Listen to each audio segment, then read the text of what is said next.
Dear students, இப்போ நம்ம பார்க்க போகிறது மெக்கானிசம் ஆஃப் பிரீத்திங். ஓகேவா? அன்றைக்கி வந்து பிரீத்திங்கை பற்றி பார்த்தோம்ல. லாஸ்ட்டாக வந்து ரெஸ்பிரேட்டரி சிஸ்டம், இந்த ஆர்கன் சிஸ்டத்தில் வந்து ரெஸ்பிரேட்டரி சிஸ்டம் பார்த்தோம். அதில் எப்படி ஆக்சிஜன் இன்ஹேல் ஆகுது, அடுத்தது எக்ஸ்ஹேல் ஆகுது அப்படிங்கிறது தான் மெக்கானிசம் ஆஃப் பிரீத்திங் அப்படின்றது. ஓகேம்மா, இப்போ பாருங்கள். Inspiration. The process of taking air into the lungs is called inspiration or inhalation. During inspiration, the sternum is pushed up and outward and the diaphragm is pulled down. This increases the volume of the thoracic cavity and thus the process pressure decreases. அதாவது இந்த process ஏரை வந்து lungs எடுத்துக்கிறது, அந்த ப்ராசஸுக்கு பேர் தான் வந்து இன்ஸ்பிரேஷன் அப்படிங்கிறது. நம்ம சுவாசிக்கிறப்ப ஏர் வந்து நோஸ் மூலமாக நம்ம இது லங்ஸுக்கு போகுது இல்லையா, அந்த ப்ராசஸ்க்கு பேர் தான் வந்து இன்ஹேலேஷன் ஆர் இன்ஸ்பிரேஷன் அப்படிங்கிறது. இந்த இன்ஸ்பிரேஷன் அப்போ இந்த ஸ்டர்னம் அப்படின்னு சொல்லக்கூடிய மார்புக்கூடு அது வந்து என்னவாகும் அப்படின்னா வெளிநோக்கி தள்ளப்படும், அவுட்வேர்டு தள்ளப்படுது. அண்ட் இந்த டயாப்ரம் அப்படின்னு சொல்லக்கூடிய அந்த உதரவிதானம் வந்து புல் டவுனு கீழ் நோக்கி போகும். ஓகேவா? ஏர் உள்ளே போகிறதுனால அந்த ப்ரெஷர்னால என்னவாகுது, டயப்ரம் வந்து கீழ் நோக்கி தள்ளப்படுது. இந்த மாதிரி ஸ்டர்னம் வந்து முன்னோக்கி, அதாவது வெளிப்பக்கம் வந்து தள்ளப்படும். The increase the volume of the thoracic cavity and thus the pressure decreases. So அது மாதிரி போகிறப்ப அந்த thoracic cavityயோட அந்த வால்யூம், அந்த கொள்ளளவு என்னவாகும் அப்படின்னா இன்க்ரீஸ் ஆகும். அதனால அங்கே இருக்கக்கூடிய அந்த ப்ரெஷர் வந்து டிக்ரீஸ் ஆகும். ஸோ ஸ்பேஸ் அதிகமாக இருக்கிறதுனால அங்கே இருக்கக்கூடிய அந்த ஏரோட ப்ரெஷர் என்னவாகுது, குறையுது. The air outside the body flow into the lungs. Air வந்து லங்ஸுக்குள்ளே ஃப்ளோ ஆகுது. Here exchange of gases takes place between the air and the blood. இங்கே வந்து ஏருக்கும் பிளட்டுக்கும் இடையில் எக்ஸ்சேஞ்சு நிகழுது. ஏர் வந்து அதாவது லங்ஸில் பிளட்டுக்கு வந்து போகும். அடுத்து next expiration. The process of expelling air from the lungs is called expiration or exhalation. அதாவது லங்ஸை விட்டு அந்த ஏர் வந்து வெளியில் போகிறது, பிளட்டு மூலமாக மற்ற ஆர்கன்ஸுக்கு போகிறது, அது வேறு விஷயம். சரிங்களா? அந்த லங்ஸ்லேருந்து வெளியில் வரும் இல்லையா, கார்பன் டை ஆக்சைடு தானே வெளியில் வரும். ஸோ அந்த ப்ராசஸ்க்கு பேர் தான் வந்து expiration or exhalation. Upon exhalation the lungs recoil to force the air out of the lungs. அப்போ வந்து அங்கே இருக்கக்கூடிய அந்த ஏரோட ஃபோர்ஸ் மூலமாக தான், அந்த லங்ஸில் இருக்கக்கூடிய அந்த ஃபோர்ஸ்னால தான் அந்த ஏர் வந்து வெளியில் வருது. The intercostal muscles relax, costal muscles relax, returning the chest wall to its original position.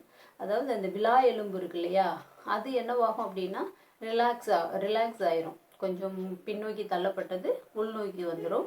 அடுத்தது அந்த ஒரிஜினல் பொசிஷனுக்கு வந்துடும். ஜஸ்ட்டு அந்த மார்பு கூடு அப்படின்றது நார்மலாக உள்ள அந்த மார்பு சுவர்கள் இருக்கு இல்லையா, அது எல்லாமே வந்து நார்மல் பொசிஷனுக்கு வந்துடும் எக்ஸ்பிரேஷன் அப்போ. டியூரிங் எக்ஸ்கலேஷன் இந்த டயாப்ரம் ஆல்சோ ரிலாக்ஸஸ். இந்த டயாப்ரமும் என்னவாயிரும், நார்மலாக மேல் நோக்கி வந்துடும், ரிலாக்ஸ் ஆகிடும். Moving higher into the thoracic cavity. ஓகேவா? thoracic cavity நோக்கி மேல் நோக்கி வந்துடும். This increase the pressure within the thoracic cavity relative to the environment. அதாவது இது என்ன பண்ணுது அப்படின்னா இந்த டைமிங்கில் அந்த வெளியில் இருக்கக்கூடிய அந்த என்விரான்மெண்ட்டினுடைய அந்த ப்ரெஷரை விட அந்த உள்ளே இருக்கக்கூடிய அந்த ஏரோட ப்ரெஷர் வந்து எப்படி இருக்கும், அதிகமாக இருக்கும். அதனால air rushes out of the lungs due to the pressure gradient. This movement of air out of the lungs is a passive event. சரிங்களா? அதாவது செயலற்ற நிலை அப்படின்னு சொல்கிறாங்க. எந்த ஒரு மசில்ஸும் இந்த இதில் ஈடுபடாது. இந்த எக்ஸ்பிரேஷன் ஆர் எக்ஸ்கலேஷன் அப்போ எந்த ஒரு மசில்ஸும் ஈடுபடாததுனால இதை வந்து பேசிவ் ஈவெண்ட் அப்படின்னு சொல்கிறாங்க. ஓகேவா? அங்கே உள்ளே இருக்கக்கூடிய அந்த ப்ரெஷர், வெளியில் இருக்கக்கூடிய அந்த ப்ரெஷரை விட உள்ளே இருக்கக்கூடிய அந்த ஏரோட ப்ரெஷர் அதிகமாக இருக்கிறதுனால அது ஆட்டோமேட்டிக்காக என்ன பண்ணுது, வெளியில் வருது. அதுதான் வந்து எக்ஸ்பிரேஷன் ஆர் எக்ஸ்கலேஷன் அப்படிங்கிறது. Then exchange of gases in alveoli. அதாவது நம்ம பார்த்தோம் இல்லையா, ப்ளூரல் ட்ரெக்கியாவிலிருந்து ப்ரோஞ்சியோல் அதன் மூலமாக பிரான்ச் ஆகி பிரான்ச்சியோலுக்கு பக்கத்தில் நிறைய ஆல்வியால் இருக்கும், அந்த காற்றுப்பைகள் இருக்கும் அப்படின்றோம். அங்கே எப்படி அந்த ஏர் அந்த gases oxygen carbon dioxide வந்து எக்ஸ்சேஞ்ச் ஆகுது அப்படிங்கிறது தான் இந்த process. The content of oxygen in the inhaled air in alveoli is more than the blood flowing through the capillaries. அதாவது நம்ம இன்ஹேல் பண்ணின அந்த ஆக்சிஜன் வந்து ஆல்வியாலியிலிருந்து ஆல்வியாலி மூலமாக என்ன பண்ணப்படுது, பிளட்டில் மிக்ஸ் ஆகுது. அந்த என்ன சொல்கிறது, இரத்த குழாய்கள் இருக்கும் இல்லையா, இரத்த குழாய்களோட கலக்குது.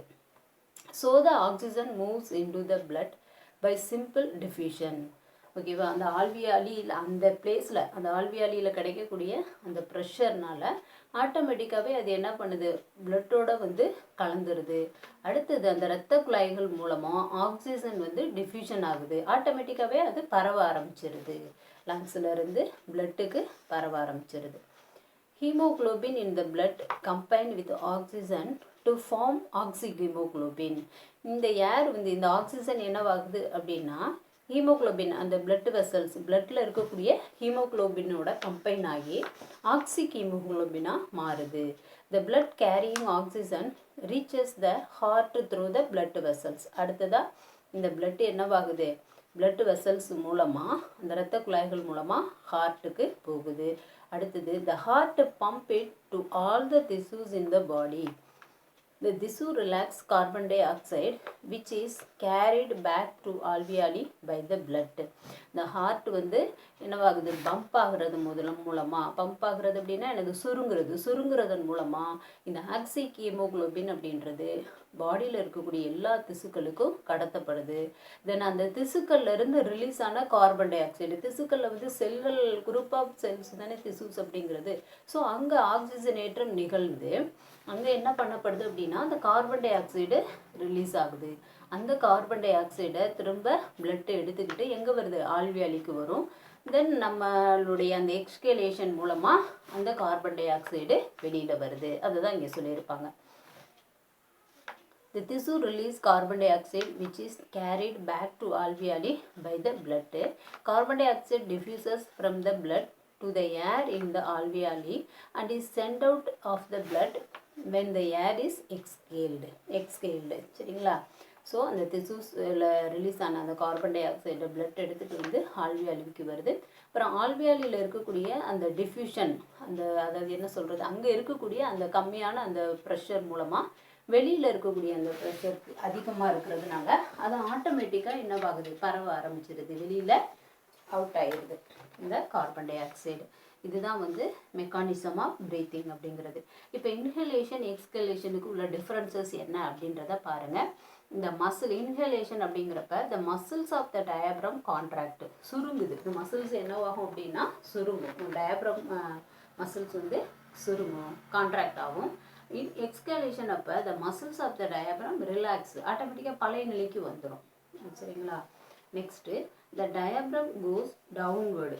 அதாவது இன்ஹலேஷன் காற்று உள்ளே போன உடனே அந்த டயப்ரம் வந்து டவுன்வேர்டுன்னா எனது கீழ் நோக்கி தள்ளப்படுது. த டயப்ரம் கோஸ் அப்வேர்டு. எக்ஸ்கலேஷன் அப்போ காற்று வந்து என்னவாயிருது, ஃபுல்லாக ரிலீஸ் ஆகிடுது. அதனால அந்த டயப்ரம் வந்து மேல் நோக்கி அதே பழைய நிலைக்கு ரிலாக்ஸ் ஆகிடுது. The ribs move upward and outward. The ribs என்னவாகும் அப்படின்னா பின்னோக்கி தள்ளப்பட்டுச்சு இல்லையா, அது மறுபடியும் முன்னோக்கி தள்ளப்பட்டு பழைய நிலைக்கு வந்துடும். த ரிப்ஸ் மூவ் டவுன்வேர்டு.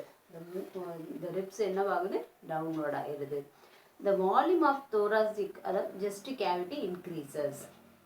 அதாவது காற்று உள்ளே போன உடனே அந்த ரிப்ஸு ஸ்டானமு இது எல்லாமே ரிலாக்ஸ் அதாவது விரிவடைகிறதுனால அங்கே இருக்கக்கூடிய அந்த ஸ்பேஸு அதிகமாகுது இல்லையா, அதனால் அந்த வால்யூமும் என்னவாகுது, இன்க்ரீஸ் ஆகுது. அங்கே கொள்ளளவு அங்கே இருக்கக்கூடிய காற்றோட அளவு என்னவாகுது, இன்க்ரீஸ் ஆகும். இங்கே எக்ஸ்கலேஷன் அப்போ த வால்யூம் ஆஃப் thoracic அதாவது ஜஸ்ட் கேவிட்டி வந்து டிக்ரீஸ் ஆகும், அதனுடைய அளவு வந்து என்னவாயிரும், குறைஞ்சிரும். ஓகேவா? Next air enter the lungs through the nose. Inhalation அப்போ ஏர் வந்து நோஸ் மூலமாக லங்ஸில் என்டர் ஆகும்.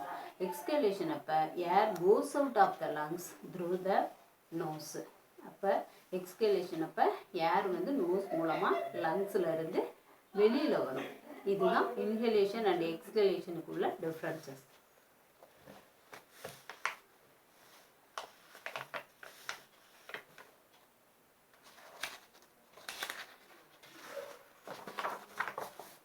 இதில் இந்த ஆக்டிவிட்டி ஒன்று கொடுத்துருக்காங்கம்மா. இந்த ஆக்டிவிட்டியை செஞ்சு பாருங்கள், சரியா? இந்த அதாவது இந்த யூ வடிவு இந்த டியூப் மட்டும் உங்களுக்கு கிடச்சிச்சு அப்படின்னா இதை ஒய் ஷேப் இருக்கக்கூடிய இந்த இருக்கு இல்லையா, இந்த ஒய் ஷேப்பில் இருக்கக்கூடிய இந்த டியூப் உங்களுக்கு கிடச்சிச்சு அப்படின்னா இதை நீங்கள் ஈஸியாக செஞ்சு பார்க்கலாம். இதுதான் நம்ம exchange of gases in alveoli அல்லது ப்ரீத்திங் மெக்கானிசம் அப்படின்னு சொல்லலாம், சரிங்களா? ஏர் வந்து இன்ஹேல் ஆகுறதும் எக்ஸ்ஹேல் ஆகுறதுக்கும் ஆகுறப்ப அந்த ஸ்டர்னம், ரிப்ஸு, டயப்ரம் இதெல்லாம் எப்படி செயல்படுது அப்படிங்கிற ஒரு ஆக்டிவிட்டியை நம்ம தெரிஞ்சுக்கலாம். ஓகேவா? Next physiological processes. The way in which biomolecules, cells, tissues, organ and organ system work together to accomplish the complex whole of sustaining life are called physiological processes. Let us study about some of them here. அதாவது ஒரு உயிரினம் சரியான இதில் வாழணும் அப்படின்னா அங்கே இருக்கக்கூடிய செல்கள், திசூஸ், ஆர்கன் சிஸ்டம் இதெல்லாம் சேர்ந்து கம்பைன் ஆகி அது ஒர்க் பண்ணுறது. இதெல்லாம் அதனுடைய ஒர்க்கை கரெக்டாக செஞ்சிச்சு அப்படின்னா தான் அந்த உயிரினம் லிவிங் ஆர்கானிசமாக இருக்க முடியும். ஸோ அந்த ப்ராசஸுக்கு பேர் தான் ஃபிசியலாஜிக்கல் ப்ராசஸ் அப்படின்னு பேர். ஓகேவா? நெக்ஸ்ட்டு ஹோமோஸ்டாசிஸ் அப்படின்றது. ஓகேவா? இப்போ ஃபிசியலாஜிக்கல் ப்ராசஸ் அப்படிங்கிறது the way in which biomolecules, cells, tissues, organ and organ system work together to accomplish the complex whole of sustaining life are called physiological processes. அதாவது லைஃப் சஸ்டெயின் ஆகணும் அப்படின்னா செல்ஸ், திசூஸ், ஆர்கன் சிஸ்டம் இது எல்லாமே என்ன பண்ணணும், இதெல்லாம் combine ஆகி ஒரு சரியான கண்டிஷனில் பாடியை வச்சுக்கணும். அந்த ப்ராசஸ் அது வச்சுக்கும். அந்த வச்சுக்கக்கூடிய அந்த ப்ராசஸுக்கு பேர் தான் ஃபிசியலாஜிக்கல் ப்ராசஸ். இதை பற்றி நம்ம தெளிவாக பார்க்குறோம். அதில் first ஹோமோஸ்டாசிஸ். Homeostasis is a property of a human biological system where the self-regulating process tend to maintain the balance for the survival. அதாவது ஹோமோஸ்டாசிஸ் அப்படிங்கிறது என்ன அப்படின்னா ஹியூமனோட பயாலஜிக்கல் சிஸ்டம் தன்னைத்தானே செல்ஃபாக ரெகுலேட் பண்ணிக்கிட்டு அது அந்த உயிரினம் உயிர் வாழ்வதற்கு ஏற்ற ஒரு சமநிலையை அது பேலன்ஸ் பண்ணும். சமநிலையை எப்போதும் மெயின்டைன் பண்ணுறது, சரிங்களா? அதுதான் ஹோமோஸ்டாசிஸ் அப்படிங்கிறது. அதாவது ஒரு குறிப்பிட்ட ஒரு டெம்பரேச்சரை கரெக்டாக மெயின்டைன் பண்ணுறது. இப்போ ஒரு உயிரினம் சர்வைவல் பண்ணணும் அப்படின்னா அது என்ன டெம்பரேச்சரில் பாடியை வச்சுக்கணுமோ அதே டெம்பரேச்சரை மெயின்டைன் பண்ணுறது. அதுக்கு தகுந்த மாதிரி அந்த ஃபிசியலாஜிக்கல் ஆக்டிவிட்டீஸ் எல்லாம் அரேஞ்ச் பண்ணிக்கிறது, ரெகுலேட் பண்ணிக்கிறது. அந்த ப்ராசஸுக்கு பேர் தான் ஹோமோஸ்டாசிஸ் அப்படிங்கிறது. The regulation takes place in a defined internal environment, சரிங்களா? அதாவது அந்த உள் வெப்பநிலை அப்படிங்கிறத கரெக்டாக ரெகுலேட் பண்ணுறது. Mammals are capable of maintaining constant body temperature despite the changes in the external temperature.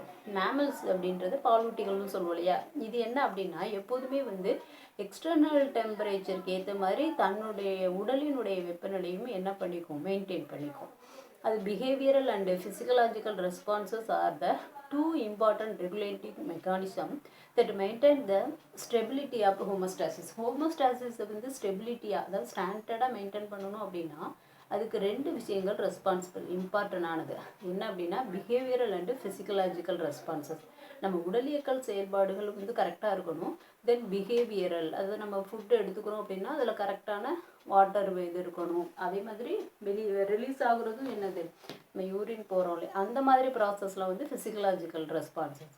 Behavioural அப்படிங்கிறது இப்போ நம்ம வாட்டர் குடிக்கிறோம், உணவுலாம் நல்லா இது மசிச்சு சாப்பிடணும், நல்லா மென்று சாப்பிடணும் அப்படின்னு சொல்கிறாங்க. அந்த மாதிரியான அந்த பிஹேவியரல் அது இந்த ரெண்டு விஷயங்களும் இம்பார்ட்டண்டான ஒன்றுது. இந்த எதுக்கு அப்படின்னா ஹோமோஸ்டாசிஸை மெயின்டைன் பண்ணுறதுக்கு, ஸ்டேபிளாக அதாவது நிலையாக இதே ஒரே டெம்பரேச்சரில் மெயின்டைன் பண்ணுறதுக்கு முக்கியமான ரெண்டு விஷயங்கள்.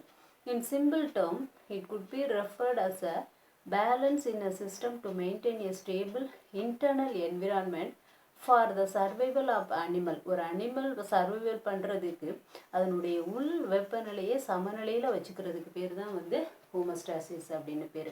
If the homeostasis regulate successfully life continues, or if unsuccessful death or disaster occur. So homeostasis வந்து சக்ஸஸ்ஃபுல்லாக ரெகுலேட் ஆணுச்சு அப்படின்னா, ரெகுலேட் பண்ணிக்கிட்டா அப்படின்னா லைஃப் வந்து கண்டினியூ ஆகும், உயிரோட ஆரோக்கியமாக வாழ முடியும். சப்போஸ் அதில் ஃபெயில் ஆணுச்சு அப்படின்னா இறப்பு அல்லது அழிவு தான் ஏற்படும் அப்படிங்கிறத தான் இங்கே சொல்லியிருக்காங்க. All the process of integration and coordination of functions are mediated by nervous and hormonal system.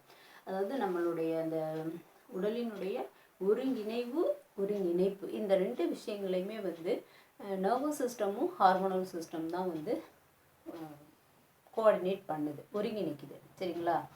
The liver, kidney and brain, autonomic nervous system and the endocrine system help to maintain homeostasis. அதாவது the liver, kidney and the brain.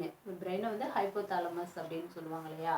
அடுத்தது autonomic nervous system அப்படின்னா தானா செல்ஃபாக செயல்படக்கூடிய nervous system. இது அடுத்து endocrine system அப்படிங்கிறது நாளமில்லா சுரப்பிகள். இது எல்லாமே தான் என்ன பண்ணுது, ஹோமோஸ்டாசிஸை மெயின்டைன் பண்ணுறதுக்கு ஹெல்ப் பண்ணுது.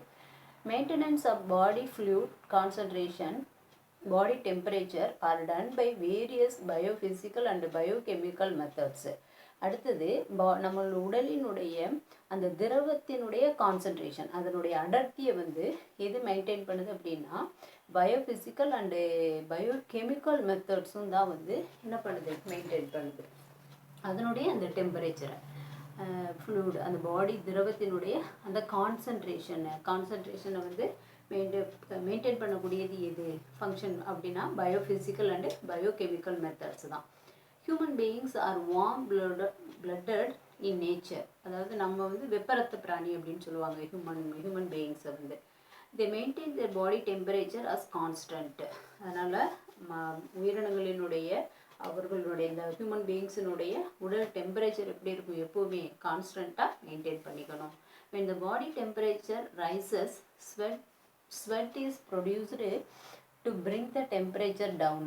சப்போஸ் அதாவது ஹியூமன் பீயிங்ஸினுடைய நேச்சர் இது என்ன அப்படின்னா, டெம்பரேச்சர் ரைஸ் ஆனிச்சு அப்படின்னா ஸ்வெட்டு, வேர்வை வந்து சுரந்து இந்த டெம்பரேச்சரை என்ன பண்ணிக்கும், குறைச்சிக்கும். இதுதான் வந்து ஃபிசிக்கலாஜிக்கல் activity. when the body temperature lower, heat is produced by the muscular work by shivering.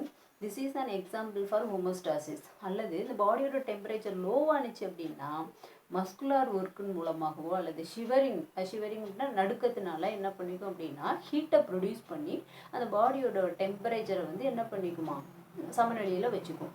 இதுதான் வந்து ஹோமோஸ்டாசிஸ்க்கு ஒரு example. The control of blood glucose level is another example. அதாவது குளுக்கோஸ் லெவலை கண்ட்ரோல் பண்ணுற, பிளட்டில் குளுக்கோஸ் லெவலை கண்ட்ரோல் பண்ணக்கூடியது இன்னொரு எக்ஸாம்பிள். அது என்ன அப்படின்னா, in which insulin hormone is secreted whenever the blood glucose level rises. பிளட்டில் குளுக்கோஸோட லெவல் வந்து ரைஸ் ஆகும் பொழுது ஆட்டோமேட்டிக்காக இன்சுலின் ஹார்மோன் என்னவாகும், செக்ரீட் ஆகிடும். And glucagon hormone is secreted whenever the blood glucose level is reduced. Suppose குளுக்கோஸோட லெவல் ரெடியூஸ் ஆனிச்சு அப்படின்னா குளுக்கோகான் அப்படிங்கிற ஹார்மோன் வந்து ஆட்டோமேட்டிக்காக பாடியில் செக்ரீட் ஆகும். இதுதான் வந்து இதெல்லாம் வந்து ஹோமோஸ்டாசிஸ்க்கு ஒரு எக்ஸாம்பிள். அதாவது பாடியினுடைய உடல் நிலையை வந்து சமநிலையில் வச்சுக்கிற ப்ராசஸ்க்கு பேர் தான் ஹோமோஸ்டாசிஸ் அப்படிங்கிறோம். ஸோ இதெல்லாமே நல்லா ஞாபகம் வச்சுக்கோங்க. பிளட்டில் குளுக்கோஸோட லெவல் ரைஸ் ஆகிறப்ப இன்சுலின் செக்ரீட் ஆகும். பிளட்டில் குளுக்கோஸோட லெவல் ரெடியூஸ் ஆகிறப்ப குளுக்கோகான் அப்படிங்கிற ஹார்மோன் வந்து செக்ரீட் ஆகும்.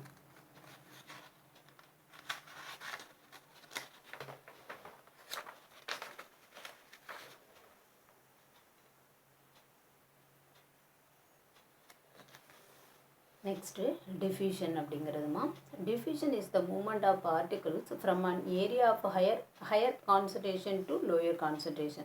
The overall effect is to equalize concentration throughout the medium. Diffusion அப்படிங்கிறது என்ன அப்படின்னா, அதிகமான ஒரு இடத்துல இருந்து அடர்த்தி கம்மியான இடத்துக்கு வந்து பார்ட்டிகிள்ஸ் மூவ் ஆகுறது தான் வந்து டிஃப்யூஷன் அப்படிங்கிறது. ஓகேவா? இதோட முக்கியமான லெவல் என்ன அப்படின்னு பார்த்தீங்கன்னா, ஈக்குவலைஸ் ஆகுறது. ஒரு மீடியத்தில் ஈக்குவலைஸ் ஆகுறதுக்கு பேர் தான் வந்து டிஃப்யூஷன் அப்படிங்கிறது. Example for diffusion include perfume filling a whole room and the movement of small molecules across a cell membrane. அது எக்ஸாம்பிள் இங்கே டிஃப்யூஷனுக்கு என்ன ஒரு எக்ஸாம்பிள் அப்படின்னா, one of the simplest demonstration of diffusion is adding a drop of ink to water. இப்போ ஒரு வாட்டரில் ஒரு இங்க் ட்ராப்பை விடுறோம் அப்படின்னு வச்சுக்கோங்களேன். அது என்னவாகும், அந்த இங்க்கு வந்து மற்ற எல்லா இடங்களுக்கும், இங்க் அப்படிங்கிறது கான்சன்ட்ரேஷன் அதிகமாக இருக்கும், அதாவது அடர்த்தி அதிகமாக இருக்கும். வாட்டரோட அடர்த்தி கம்மியாக இருக்கும். அந்த இங்க் என்னவாகும், எல்லா இடங்களுக்கும் ஸ்ப்ரெட் ஆகும், அப்படியே கொஞ்சம் கொஞ்சமாக என்னவாகும், ஸ்ப்ரெட் ஆகும். இதுதான் வந்து டிஃப்யூஷனுக்கு ஒரு example. Then when will happen when an incense stick is lit up in a room? How do we feel? அதாவது இது ஊதுபத்தி இருக்கு இல்லையா, அது இன்சென்ஸ் ஸ்டிக்கு, அதை வந்து நம்ம பற்ற வச்சு ஒரு இடத்துல வச்சோம் அப்படின்னா அது என்னவாகும், அதனுடைய ஸ்மெல்லு, அதை பற்ற வச்சு நம்ம வச்ச உடனேயே அதனுடைய ஸ்மெல்லு நம்ம வேறு பக்கத்தில் கொஞ்சம் தூரத்தில் இருந்தோம் அப்படின்னாலும் அது என்னவாகும், அந்த ஸ்மெல்லு வந்து ஏர் மூலமாக பரவி நம்மளுடைய நோஸுக்கு வர்றதை நம்ம உணர்வோம். ஸோ இதுக்கு காரணம் என்ன அப்படின்னா டிஃப்யூஷன் தான். ஓகேவா, அதுதான் இங்கே சொல்லியிருப்பாங்க பாருங்கள். த fragrance spread over the entire room. The movement of molecules or ion is from a region to higher concentration to region of lower concentration. சரிங்களா, அந்த மாலிகுல்ஸில் இருக்கக்கூடிய மாலிகுல்ஸ் ஆர் அயன்ஸ் வந்து மூவ் ஆகும். ஹையர் கான்சன்ட்ரேஷன், அதிக அடர்த்தி இருக்கக்கூடிய ஒரு இடத்துல இருந்து அடர்த்தி கம்மியான ஒரு இடத்துக்கு, லோயர் கான்சன்ட்ரேஷனுக்கு வந்து மூவ் ஆகிறதுனால தான். You can smell incense stick after lighting because the smoke diffuses in the air and make its way of your nose. சரிங்களா, அது என்ன பண்ணுது, ஏர் மூலமாக டிஃப்யூஸ் ஆகுது, பரவுது, அதனால தான் அந்த ஸ்மெல்லை வந்து நம்ம நோஸில் உணர முடியுது. Let us think of the following. How does the smell spread in the entire room? Does the smell spread uniformly in the entire room? Can you give any other examples? இது அதாவது எப்படி இந்த ஸ்மெல் வந்து எல்லா இடங்களுக்கும் பரவுது, அடுத்தது இந்த ஸ்மெல் வந்து எல்லா இடங்களுக்கும் யூனிஃபார்மாக இருக்குமா அப்படிங்கிறதுக்கு can you give any other, இதே மாதிரி வேறு ஏதாவது எக்ஸாம்பிள் சொல்ல முடியுமா அப்படின்னா நீங்கள் நிறைய எக்ஸாம்பிள் சொல்லலாம். வாட்டரில் வேறு எதையாவது போட்டிங்க அப்படின்னாலும் என்னது, இந்த கலரு ரெட்டிங்க போட்டிங்க அப்படின்னாலும் அது என்னவாகும், எல்லா இடங்களுக்கும் ஸ்ப்ரெட் ஆகும். இந்த இன்சென்ஸ் ஸ்டிக் பரவுறதுக்கு காரணம் என்ன அப்படின்னா ஏர் ஸ்ப்ரெட் எவ்ரிவேர், ஏர் எல்லா இடங்களுக்கும் பரவும் இல்லையா. ஸோ காற்றில் இருக்கக்கூடிய அந்த மாலிகுல்ஸ் வந்து என்னவாகுது, காற்றில் இருக்கக்கூடிய மாலிகுல்ஸ் வந்து இந்த இன்சென்ஸ் ஸ்டிக்கில் இருக்கக்கூடிய அந்த ஸ்மோக்கு சேர்ந்த உடனே ஸ்ப்ரெட் ஆக ஆரம்பிக்குது, அந்த மாலிகுல்ஸு பரவ ஆரம்பிக்குது காற்றின் மூலமாக. அதனால தான் ஒரு இடத்துலேருந்து இன்னொரு இடத்துக்கு போகிறப்ப நம்ம வச்ச இடத்த விட்டுட்டு இன்னொரு இடத்துல போய் நம்ம நின்னோம் அப்படின்னாலும் அந்த ஸ்டிக்கோட ஸ்மெல்லை வந்து நம்ம உணர முடியுது.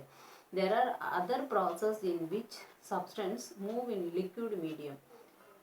For an example, when a tea pack is immersed in a cup. இன்னொரு எக்ஸாம்பிள் என்ன, இந்த டீ பேக்கெலாம் இருக்கு இல்லையா, இப்போலாம் ஒரு சின்ன பாக்கெட் மாதிரி இருக்கும் டீ தூள், அதை என்ன பண்ணுவாங்க, ஹாட் வாட்டருக்குள்ளே நம்ம உள்ளே விட்டோம் அப்படின்னா அந்த டீ தூளில் இருக்கக்கூடிய அந்த சாயம் எல்லாம் என்னவாயிரும், வாட்டரில் எல்லா இடங்களுக்கும் பரவி இந்த வாட்டரோட கலர் வந்து டீ தூளோட கலருக்கு மாறிடும். ஸோ இதுவும் ஒரு எக்ஸாம்பிள் தான், டிஃப்யூஷனுக்கு ஒரு எக்ஸாம்பிள். லிக்விட் மீடியத்தில் இந்த டிஃப்யூஷன் நிகழ்கிறது.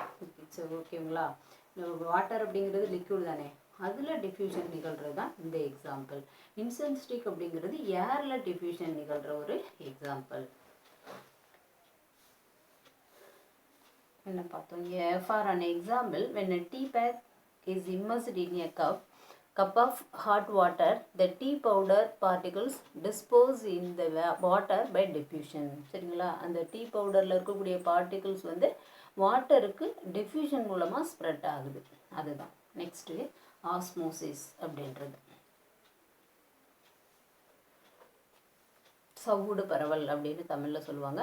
Osmosis is the movement of solvent particle across a semi permeable membrane from a dilute solution into a concentration solution. Osmosis அப்படிங்கிறது சால்வெண்ட் பார்ட்டிகிள்ஸ் வந்து மூவ் ஆகிறது, அதாவது செமி பெர்மியபிள் மெம்பரைன் மூலமாக ஒரு டைலூட் சொல்யூஷன்லேருந்து நீர்த்த கரைசல்லேருந்து கான்சன்ட்ரேட்டட் கரைசலுக்கு சால்வெண்ட் பார்ட்டிகிள்ஸ் வந்து move ஆகிறதுக்கு பேர் தான் வந்து ஆஸ்மோசிஸ் அப்படின்னு பேர். The solvent moves to the dilute to the concentrated solution and equalize the concentration on both side of the membrane. சரிங்களா? அப்போ ரெண்டு சைடும் அந்த சால்வெண்ட் பார்ட்டிகல்ஸ் வந்து மூவ் ஆகுறதுனால dilute and concentration solution, dilute solution concentration solution ரெண்டும் என்னவாகுது அப்படின்னா ஈக்குவலைஸ் ஆகிடுது. Next, the movement of liquids in and out of cell is dependent on the concentration of the solution surrounding it. There are three types of solution in which they could vary. சரிங்களா? செல்களில் இது மாதிரி இந்த செல்களில் இருக்கக்கூடிய அந்த liquids வந்து அடர்த்தி அதிகமாக இருக்கிற இடத்துலேருந்து கம்மியான இடத்துக்கோ, கம்மியான இடத்துலேருந்து அதிகமான இடத்துக்கோ பரவுறதை வச்சு நமக்கு ஒரு 3 டைப்ஸ் கொடுத்துருக்காங்க. சரியா? அது என்ன அப்படின்னா ஐசோடானிக் அப்படின்னு பேர். ஐசோடானிக் அப்படிங்கிறது here the concentration of external, இப்போ ஒரு ஆர்கானிசத்தில் அல்லது ஒரு செல்லினுடைய என்விரான்மெண்ட் எப்படி, அங்கே இருக்கக்கூடிய அந்த ஃப்ளூயிட், அந்த லிக்விடோட கான்சன்ட்ரேஷன், வெளியில் இருக்கக்கூடிய கான்சன்ட்ரேஷன், இதை கம்பேர் பண்ணி தான் ஐசோடானிக், ஹைப்போடானிக், ஹைப்பர்டானிக் கொடுத்துருக்காங்க. இப்போ ஐசோடானிக் அப்படிங்கிறது என்ன? Here the concentration of external and internal solution of the organisms are the same. இப்போ ஒரு செல்லு அல்லது ஒரு ஆர்கானிசம்ஸ் எடுத்துக்கிட்டிங்க அப்படின்னா அந்த ஆர்கானிசத்தினுடைய இன்டர்னல் சொல்யூஷனோட கான்சன்ட்ரேஷன், அடுத்து வெளியில் இருக்கக்கூடிய சொல்யூஷனோட கான்சன்ட்ரேஷன் ரெண்டும் வந்து சேமாக இருந்துச்சு அப்படின்னா அதுக்கு பேர் வந்து ஐசோடானிக் அப்படின்னு பேர். அடுத்தது ஹைப்போடானிக் அப்படிங்கிறது here the external solution concentration is less compared to the concentration of the inner solution of the organism. சரிங்களா? வெளியில் இருக்கக்கூடிய சொல்யூஷனோட கான்சன்ட்ரேஷன் வந்து உள்ளே இருக்கக்கூடிய சொல்யூஷனோட கான்சன்ட்ரேஷனை விட கம்மியாக இருக்கும். சரிங்களா? ஆர்கானிசத்தில் இந்த இதுக்கு பேர் தான் வந்து ஹைப்போடானிக் அப்படின்னு பேர். In this case water will rush into the organism. ஆர்கானிசத்துக்கு உள்ள வாட்டர் வந்து வரும், ஆர்கானிசத்துக்கு உள்ள வந்து வாட்டர் வரும். அடுத்தது ஹைப்பர்டானிக் அப்படிங்கிறது here the external solution concentration is greater than the concentration of the inner solution of an organism. சரிங்களா? இங்கே என்ன அப்படின்னா ஹைப்பர்டானிக் அப்படிங்கிறது எக்ஸ்டர்னல் சொல்யூஷனோட கான்சன்ட்ரேஷன் வந்து கிரேட்டராக இருக்கும் எங்கள் இன்னர் சொல்யூஷனோட கான்சன்ட்ரேஷனை விட இன் ஆர்கானிசத்தில். இந்த டைமில் என்ன வரும்? In this case water will rush out of the organism. ஆர்கானிசத்தை விட்டு வெளியில் போகும் வாட்டர் அப்படிங்கிறது. ஓகேவா? ஸோ இதுதான் வந்து ஐசோடானிக், ஹைப்போடானிக், ஹைப்பர்டானிக் அப்படிங்கிறது.